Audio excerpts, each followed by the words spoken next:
आपसे पूछना चाहता हूँ प्रवीण जी कि इन्होंने कहा कि अगर कोई और टेररिस्ट अटैक होगा तो it will be considered as an act of war, मतलब कि हम समझेंगे कि ये जंग चालू है और इसका हम जवाब देंगे। जवाब क्या देंगे और क्या ऐसा संभव है?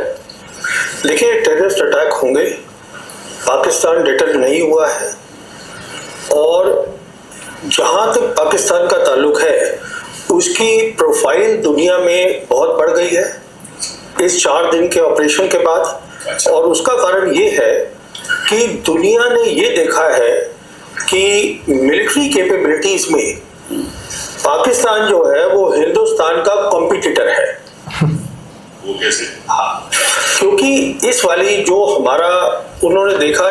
मैं नहीं मानता इस बात को कॉम्पिटिटर है। कॉम्पिटिटर होता तो बराबर की लड़ाई होती। दोनों पार्टियां सीज फायर के लिए जब बैठती तो दोनों अपने जो भी उनके ऑब्जेक्शन होते वो रखती, लेकिन यहाँ पे तो सीज फायर के लिए बैठा ही नहीं पाकिस्तान। वो तो यूएसए ने इंडिया की तरफ से आके सीज फायर करवाया है, तो पाकिस्तान तो अपर हैंड है, बराबर तो है ही नहीं।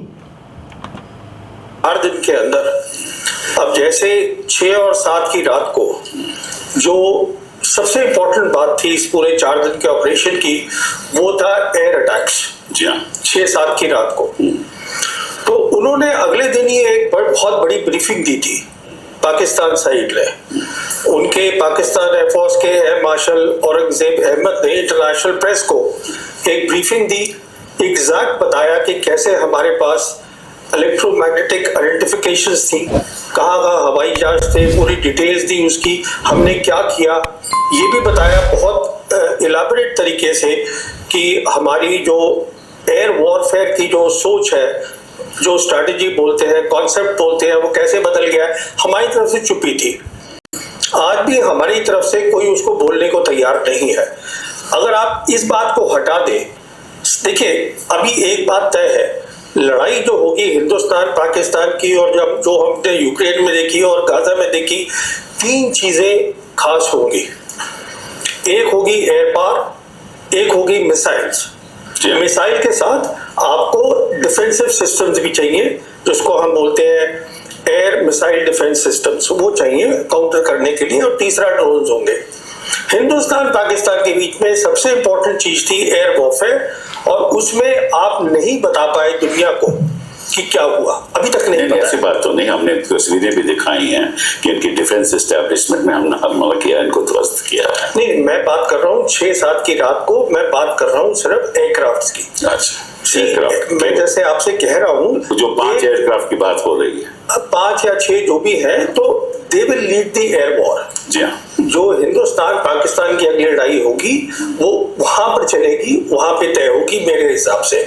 तो आप उसको नहीं बता पाए, दुनिया ने ये देखा है कि अगर आप वो नहीं समझा पाते हैं, दैट मीन्स पाकिस्तान जो है वो आपका कॉम्पिटिटर है। अच्छा देखिए, मैं आपको एक मजेदार बात बताऊं, ये एक बहुत इंपॉर्टेंट बात है। वो ये है कि 4 ऐसे मुल्क है या 4 ऐसी जगह है जिनके पास पूरी दुनिया का सैटेलाइट है, what is called the constellation, round the clock they can see क्या हो रहा है दुनिया में। कौन सी 4 हैं? जीपीएस है अमेरिका का, जी हाँ, गलीलियो है यूरोप का, जी हाँ, ग्लोनोस है रशिया का, और बेदू है चाइना का। और बेदू इन सब में से अच्छा है टेक्निकली, बिकॉज वो बहुत लेटेस्ट है, उसमें 45 सैटेलाइट्स है, किसी और में नहीं है। तो एग्जैक्ट क्या हुआ रियल टाइम में दुनिया को मालूम है, कुछ नहीं छुपा। अगर छुपा है तो हिंदुस्तान के लोगों को नहीं मालूम। अब हिंदुस्तान के लोगों को भी मालूम है, लंड भक्तों को मालूम नहीं है, जो राम भड़वे की पूजा करते हैं उनको मालूम नहीं। वो उसी तरह के धोखे में कि सीता को छुआ नहीं था, 2 बच्चे पैदा हो गए थे लेकिन छुआ नहीं था, छुई मुई का पौधा थी सीता। ये उसी तरह के वो लोग सिर्फ है, बाकी दुनिया मान रही है कि इनके साथ क्या हुआ है ना, कि हमने उनका वहां पर जाके अंदर वो उसको एक वो एयर स्ट्रिप्स को हमने कर दिया। ठीक है, कर दिया, ठीक है, दैट्स फाइन। वो भी क्लेम कर रहे हैं हमने कर दिया। Key thing was the air war. आपने वो शुरू करी जंग, पर देखिए आगे क्या हुआ। लेसन दोनों सीख चुके हैं। आपने उसको पॉज किया है अभी ऑपरेशन को, प्राइम मिनिस्टर ने। इसका मतलब ये है कि पॉज का है कि अब दोनों को अपनी जो लिमिटेशंस है उसकी तैयारी करनी है। पाकिस्तान जल्दी से कर लेगा क्योंकि चीन उसको सब कुछ देगा। वो अब रिपोर्ट आ रही है कि वो आधे पैसे पे देगा, मैं कहता हूँ वो फ्री देगा, वो पैसे नहीं लेगा, उससे हम घूमते रहेंगे। वो तो हमें डिस्टेबलाइज करना चाहते हैं ना। चीन की तो राजनीति ही है। पहली बात तो ये है। दूसरी बात क्या है, आपने ये न्यू नॉर्मल जो क्रिएट करा है वो इतना डेंजरस है कि जो वॉर का थ्रेशोल्ड है वो बिल्कुल नीचे आ गया है। क्योंकि अब आप क्या कह रहे हैं न्यू नॉर्मल के अंदर कि हम मिसाइल फायर कर सकते हैं एक दूसरे के अंदर, ड्रोन एक दूसरे के। अगर 2 टेररिस्ट मार दें किसी को, 4 लोगों को या 2 लोगों को, तो will it be N act of war? ये तो कह रहे हैं नहीं, ये तो हम कह रहे हैं ऐलान होगा। हमने कह दिया कि एनी एक्ट ऑफ टेररिज्म। नहीं, उनके कहने से कुछ नहीं होता है। बिकॉज सवाल ये है कि अगर आप कुछ भी करेंगे एक्ट ऑफ वॉर, देखिए अब आप एक्ट ऑफ वॉर की बात कर रहे हैं। 2019 में क्या हुआ था? 2019 में जब हमने ऑपरेशन किया था बालाकोट का, अगले दिन उन्होंने ऑपरेशन स्विफ्ट रिटॉर्ट किया, मिलिट्री टारगेट्स करे। हमारी एयरफोर्स ने बोला publicly that this was an act of war. कुछ किया कुछ नहीं। तो ये कहने और करने में फर्क होता है। ये जो हुआ है इससे हमारी एयरफोर्स की लिमिटेशंस एक्सपोज हो गई हैं। इसमें पॉज है, डेंजरसली लो थ्रेशोल्ड आ गया है। और मैं समझता हूँ जॉन सी भी whichever side gets ready first, they will lift the pause। नहीं, बस देखिए इसमें तो हमें थोड़ी दिक्कतें हैं क्योंकि उनके पास चीन का फुल सपोर्ट है।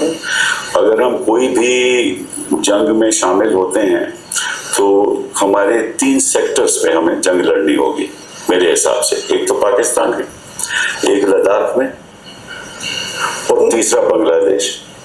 देखिए आपको जंग 2 जगह लड़नी होगी। जो पाकिस्तान है वो पाकिस्तान अकेला नहीं है। It is what I have been calling for so many years, this is a one front reinforced war. China उसके साथ खड़ा है, सिर्फ हाथ नहीं दिखा रहा है।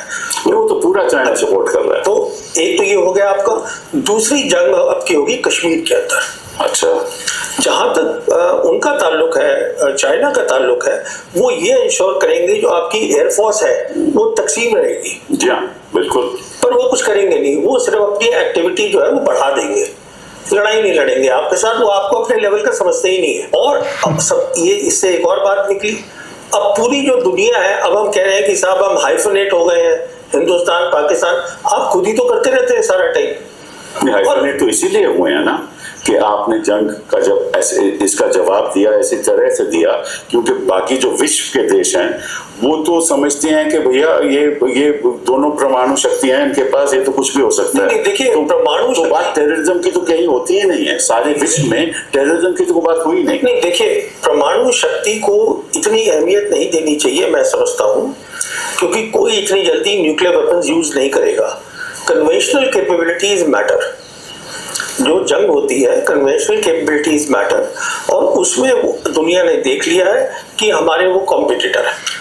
35 साल जब ये प्रॉब्लम शुरू हुई थी, ये प्रॉब्लम क्यों चलती रही है? क्योंकि हमारे पास कभी credible conventional war fighting capabilities थी ही नहीं। मिसाल के तौर पर चीन ईस्ट लद्दाख में बैठा है, हम क्या उसको बाहर फेंक सकते हैं?